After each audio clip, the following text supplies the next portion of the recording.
మొత్తానికి సురేష్ గారు కూడా ఏమంటున్నారంటే కేవలం మమ్మల్ని మాత్రమే మరి రామంతపూర్ ఘటన బూచిగా చూపెట్టి వినోదాన్ని ఇస్తున్న మా మా జీవితాల్లో ఇప్పుడు విషాదం అంటే మీరు కూడా అదే రంగంలో ఉన్నారు కనుక సో కాంగ్రెస్ పార్టీలో కూడా మీరు కొంత నాయకులుగా ఉన్నారు ఇది ప్రభుత్వం దృష్టికి ఎలా తీసుకెళ్తారు మరి దీన్ని ఎట్లా సమన్వయం చేసుకుంటారు ఇన్సిడెంట్ జరిగిన తర్వాత విద్యుత్ శాఖ మీ పైన నెపం నెట్టడం కావచ్చు వాస్తవానికి ఏదైనా పోల్ చూసినప్పుడు వందలు కేబుల్స్ కనిపించిన తర్వాత ప్రజలకు మీ పట్ల కూడా కొంత అంటే డిష్ ఆపరేటర్లు మొత్తానికి ఎలక్ట్రిక్ పోల్కి ఇంత భారం వేస్తున్నారని సరే మీరు దానికి సంబంధించిన అంశంలో ట్యాక్స్ కడుతున్నారు సో ఇప్పుడు ఘటన జరిగిన తర్వాత మిమ్మల్ని బాధ్యులు చేస్తున్నారు వినోదాన్ని ఇస్తున్న మీకు ఇప్పుడు ఒక విషాదం అయితే ఎదురైంది దీనికి మరి 5గురికి సంబంధించి కరెంట్ షాక్తో చనిపోవడం దీనిపైన ఏం చెప్పదలుచు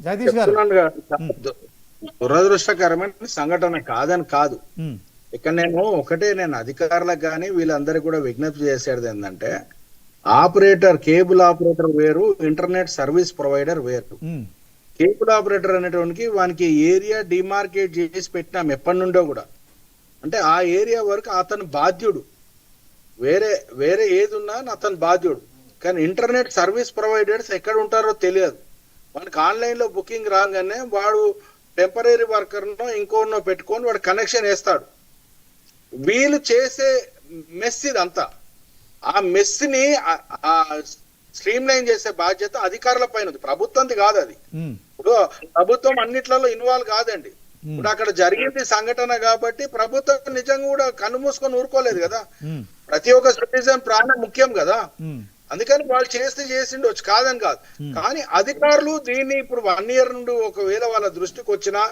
ఏమొచ్చినా గానీ వీళ్ళు మీటింగ్లు పెట్టి కూర్చొని దానికి వే ఫార్వర్డ్ చేయాలి ఎప్పుడు కానీ చేయకుండా ఉండి సంఘటన జరిగినప్పుడు ఒకరి బాధ్యతలు చేసి అవన్నీ కూడా తీసేస్తే నష్టపోతున్నారు ఇలా ఆపరేటర్ ఎందుకంటే దాంట్లో సెల్ఫ్ ఇన్వెస్ట్మెంట్ ఉంటుంది దీనివల్ల 150 కోట్ల వరకు మేము జిఎస్టి అవన్నీ కూడా కడుతున్నారు ఒక అంటే లీగల్ బిజినెస్ ఇది ఇల్లీగల్ గా ఏం చేయట్లేదు కానీ ఇది స్ట్రీమ్ లైన్ చేయవలసిన అవసరం ఉంది మేము ఇది కూడా మా అధికారుల మా నాయకుల దృష్టికి తీసుకెళ్తాం ఇలా బట్టి విక్రమార్క గారు కానివ్వండి లేకపోతే శ్రీధర్ బాబు అన్న గారు కానివ్వండి వాళ్ళ దృష్టికి తీసుకెళ్తాం ఈ ప్రభుత్వం ఎప్పుడు కూడా ప్రజాపాలన ప్రజల శ్రేయస్సు కోసమే పనిచేస్తారు ఇలా మేము సర్వీస్ ప్రొవైడర్స్ ఉన్నారు ఇలా ఆపరేటర్లు అందరు ఉన్నారంటే కూడా పబ్లిక్ కి మంచి సర్వీస్ ఇవ్వాలని ఇలా ఇంతకు ముందు కూడా ప్రభుత్వం చెప్పింది ఎవరికి ఇంటర్నెట్ ఆపరేటర్లు వీళ్ళందరికీ కూడా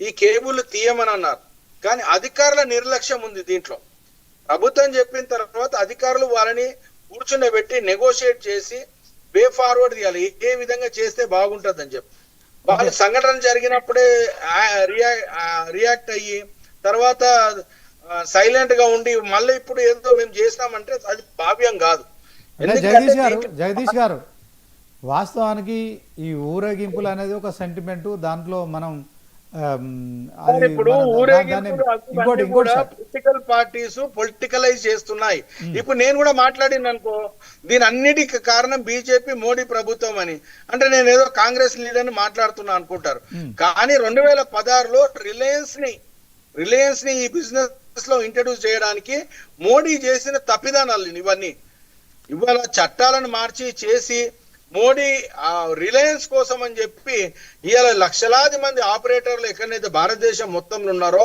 వాళ్ళ కింద ఒక్కొక్క ఆపరేటర్ కింద 10 మంది బతుకుతారండి 10 కుటుంబాలు బతుకుతాయి ఆ కుటుంబాలన్నింటినీ దెబ్బతీసే కార్యక్రమం ఇలా బీజేపీ ప్రభుత్వం చేసింది దాని వాళ్ళు కప్పిపుచ్చుకోవడానికి ఇప్పుడు కాంపిటీషన్ క్రియేట్ చేసిన వాళ్ళండి ఇప్పుడు ఆపరేటర్ ఉన్నాడు కేబుల్ ఆపరేటర్ ఆ ఏరియాకి మాకు ఇంతకుముందు పోస్టల్ లైసెన్స్ వచ్చేది ప్రభుత్వం కూడా ఏంటంటే ఆ ఏరియా వరకు ఆపరేటర్ బాధ్యత చేసేవారు అంతకుముందు ప్రతిదీ కూడా ఆపరేటర్ ఏదన్నా అంటే దొంగతనం అయినా గానీ పోలీసు వాళ్ళు ఆపరేటర్ని అడిగేవారు ఈ ఇంట్లో ఎవరున్నారు ఏంది అని చెప్పి ఆ ఏరియా ఆ మొత్తం ఏరియాలో కేబుల్ ఆపరేటర్ కి ఖచ్చితమైన అవగాహన ఉంటుంది ఎవడు కొత్తవాడు వస్తున్నాడు ఆ ఏరియాలకు ఎవడు పాతవాడు వస్తున్నాడు ఇంతకుముందు కూడా ఇక్కడ అంటే ఈ టెర్రరిస్ట్ యాక్టివిటీస్ అవి ఉన్నప్పుడు కూడా పోలీసు వాళ్ళు కేబుల్ ఆపరేటర్లను అడిగేవారు ఈ ఏరియాలో కొత్త వాడు కూడా వచ్చిండా, పాతవాడు కూడా నుండా, దొంగతనాలు ఎందుకైనా ఏందనేది. అంటే చాలా వరకు కూడా ఆపరేటర్లు వ్యవస్థకు సహకరించినారు.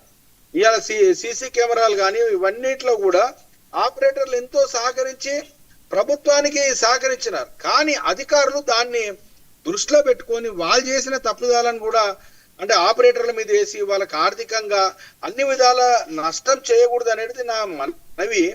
దాంట్లో మేము ప్రభుత్వం దృష్టికి కూడా తీసుకెళ్తాం. ప్రభుత్వం ఇది ప్రజాపాలన చేసే ప్రభుత్వం. ఇటు ఆపరేటర్లకు కానీ అటు కస్టమర్లకు కానీ అన్యాయం జరగనివ్వదు. ఇవాళ కొంతమంది ఆపరేటర్లు ఇవాళ కొంతమంది అధికారులు వాళ్ళ తప్పిదాన్ని కాపాడుకోవడానికి ఈ నెప్పం వేరే పైన వేస్తున్నారు, ప్రభుత్వాన్ని మిస్లీడ్ చేస్తున్నారని చెప్పి నేను తెలియజేసుకుంటున్నా. రెండోది ఏంటంటే, ఇప్పుడు ప్యానెల్లో ఉన్న పెద్ద సార్ మాట్లాడినట్టు నిజం కూడా చాలా దారుణం అండి. ఎక్కడ మనం పోల్ల మీద చూసినా గానీ గుచ్చాలు పెడతారు. మేము కూడా గతంలో మేము ఇంటర్నెట్ ఆపరేటర్ వాళ్ళందరితో కూడా మాట్లాడినాం. ఇది ఏమవుతుందంటే అండి, ఫైబర్ కేబుల్ వచ్చిన తర్వాత ఆ కేబుల్ ని కొద్దిగా టైట్ గా లాగినా గానీ టోటల్ సిగ్నల్స్ బ్రేక్ అవుతాయి. ఈ ఎలక్ట్రికల్ లైన్ మెన్లు కూడా ఏంటంటే ఆ ఏరియాలో ఆపరేటర్లు బెదిరియడం అది చేస్తారు. వాడు వినలేదనుకోండి, ఆ వైర్ కట్ చేస్తాడు. వైర్ కట్ చేసినప్పుడు వీడు లూప్ పెట్టుకుంటాడు అనమాట. ఆ లూప్ ఉంటేనే వాడు మళ్ళీ కనెక్షన్ ఇవ్వగలుగుతాడు. ఇప్పుడు ట్రాయ్ కూడా ఏం చెప్తుంది, కస్టమర్ కి ఒకవేళ కంప్లైంట్ చేస్తే 24 hours లో సార్ట్ అవుట్ చేయాలి. ఈ ఆపరేటర్ ఒకవేళ 24 గంటల్లో సార్ట్ అవుట్ చేయలేదనుకో, వానికి పెనాల్టీ క్లాజెస్ ఉన్నాయి మళ్ళా. అందుకని వాడు ఏం చేస్తున్నాడు, ఈ లూప్స్ అన్ని కూడా పోలుకు పెడతాడు. అంటే ఇక్కడ వైర్ కట్ అయినా కానీ ఆ లూప్ తీసుకొని పోయి మళ్ళీ స్పైసింగ్ చేసుకొని చేస్తాడు. దీని అన్నింటిని కూడా అధికారులు కూడా కూర్చోవాలా. ఆపరేటర్ల బాధలు ఏమున్నాయి, ఇంటర్నెట్ సర్వీస్ ప్రొవైడర్ల బాధలు ఏమున్నాయి, ఏ విధంగా స్ట్రీమ్లైన్ చేయాలా అనేది ఆలోచించి చేయవలసిన పని ఉంది. ఇప్పుడు వేరే స్టేట్లలో చాలా వరకు అండి, ఆంధ్రప్రదేశ్ కానివ్వండి, కేరళ, వెస్ట్ బెంగాల్, ఒరిస్సా, ఈ రాష్ట్రాలలో కూడా అంటే పోల్ ట్యాక్స్ ఆపరేటర్లని ప్రభుత్వం ఒక నెగోషియేట్ చేసి ఇన్వాల్వ్ చేసుకొని ఢిల్లీలో కూడా బిజినెస్ చేస్తున్నారు. ఆ విధంగా ఇక్కడ కూడా మేము చేయాలని కోరుకుంటున్నాం. మేము ప్రభుత్వం దృష్టికి తీసుకొస్తాము. ఈ సింగిల్ వైర్ తో కూడా మనం బిజినెస్ చేయొచ్చండి.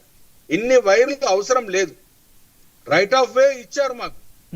రైట్ ఆఫ్ వే ఇప్పుడు ఇండియన్ టెలిగ్రాఫ్ యాక్ట్ ప్రకారంగా రైట్ ఆఫ్ వే ఇచ్చినారని చెప్పి వందలాది వైర్లు పోల్ మీద కట్టమని ఎవరు చెప్పలేదు. కట్టర్ కూడా కానీ ఇంటర్నెట్ ఆపరేటర్లు దీనిపై దృష్టి పెట్టాలా. వాడు కాంపిటీషన్ క్రియేట్ అయిందండి. ఇవాళ ఆపరేటర్ ఏంది, కేబుల్ ఆపరేటర్ ఒకటే ఉంటాడు. ఆ ఏరియాలో ఇస్తే సిటీ కేబుల్ ఇస్తాడు, లేకపోతే హ్యాచ్వే ఇస్తాడు, జీటీపీఎల్ ఇస్తాడు. ఈ మూడు అంటే ఆపరేటర్ల వరకు కేబుల్ టీవీ వరకు ఇవి ఉన్నాయండి.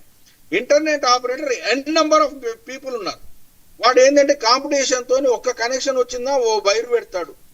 ఇది స్ట్రీమ్ లైన్ చేయవలసిన అవసరం ఉంది. మనం ఆపరేటర్ కే ఈ ఇంటర్నెట్ కనెక్షన్ ఇవన్నీ ఇచ్చేసినట్టయితే ఆ ఏరియా వరకు ఆ ఆపరేటర్ ని బాధ్యత చేస్తే ఈ వైర్లు అనేది జంజట్ ఉండదండి. ఈ వైర్లు గవర్నమెంట్ కూడా రెవెన్యూ వస్తుంది. ఒక బాధ్యత గల కేబుల్ ఆపరేటర్ ని మనం అంటే ఏదైనా తప్పు జరిగితే వాడిని అంటే బాధ్యుని చేసే అవకాశం ఉంటది. ఇవాళ ఇంటర్నెట్ ఆపరేటర్ వాడు ఎక్కడ ఉంటాడో తెలియదండి. ఇవాళ ఈ సంఘటన అయ్యింది, ఆ ఏ వైర్ వల్ల అయింది ఏంది తెలియదు. కానీ అక్కడ లోకల్ గా ఆపరేటర్ ఉంటారు కాబట్టి కేబుల్ ఆపరేటర్ అంటారు. అది తప్పు. ఇది మేము దృష్టికి తీసుకెళ్తాం, ప్రభుత్వం దృష్టికి. కంపల్సరీ దీనికి ఒక పరిష్కారం తీస్తామండి. ప్రభుత్వంకి మంచి పేరు రావాలా. అధికారులు చేసే పొరపాటు వల్ల ప్రభుత్వంకి